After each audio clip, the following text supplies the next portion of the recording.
This is section 3.2, and I'm going to go over example 1 on page 79 in your textbooks. Okay, so letter A is the cubed root of xy to the 9th power. Okay, so what we did in previous lessons is rewrote this as a rational exponent. Okay, so what you can do is take your xy and then rewrite this as a fraction. Okay, so 9 is your numerator and the root is your denominator. So that will be xy both to the power of 9/3. Okay, we're going to go ahead and reduce this fraction.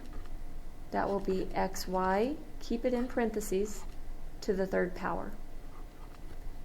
Okay, so look over your properties chart, your little foldable that we did, and look for the pattern that you see here.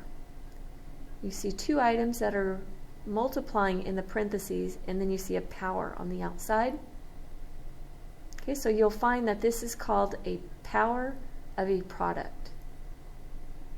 Okay?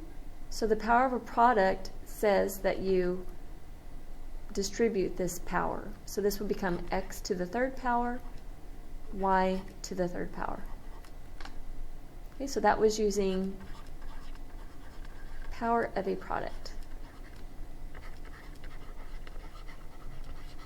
Okay, in your homework, I want you to go ahead and label which property that you used to solve the problem.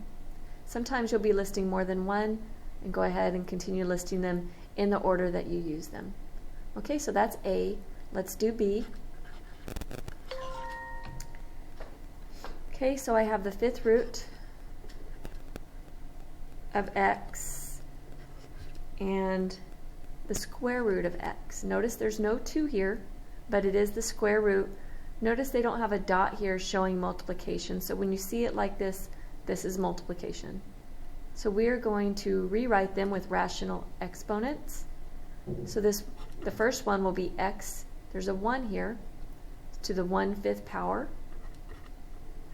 I'm going to go ahead and put my times, and then this is the square root. When you don't see a number there, it's the square root. If you'd like, you can put a 2. There is a 1 here that's hidden, so that will be x to the 1/2 power. Okay, looking at your chart again. So we have a variable to a power times the same variable to a power. So this is called product of a power. I'm going to write that over here. Product of a power. Okay, so what that says to do is add your exponents together. So that will be x to the 1/5 plus 1/2 power. I'm adding fractions, so over here I will show my work for that. 1/5 plus 1/2. We have to have a common denominator. Make both of those 10. Okay, so 5 times 2 is 10, 1 times 2 is 2. Okay, here 2 times 5 is 10, 1 times 5 is 5. That becomes 7/10. Right? So 1/5 plus 1/2 is 7/10. So I will make that x to the 7/10 power. Okay, and that's it for example 1, A and B.